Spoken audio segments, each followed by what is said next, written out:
A verdadeira masculinidade é você garantir que as pessoas que dependem de você não tenham problemas.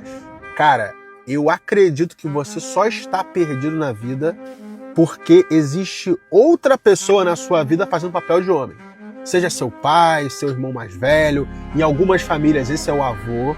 Você vai continuar tendo problemas, mas os seus problemas vão diminuir quando você entender que a sua missão na Terra não é ser feliz e acordar sorrindo. A sua missão na Terra é garantir que as pessoas à sua volta, e eu digo mais, as pessoas vulneráveis à sua volta.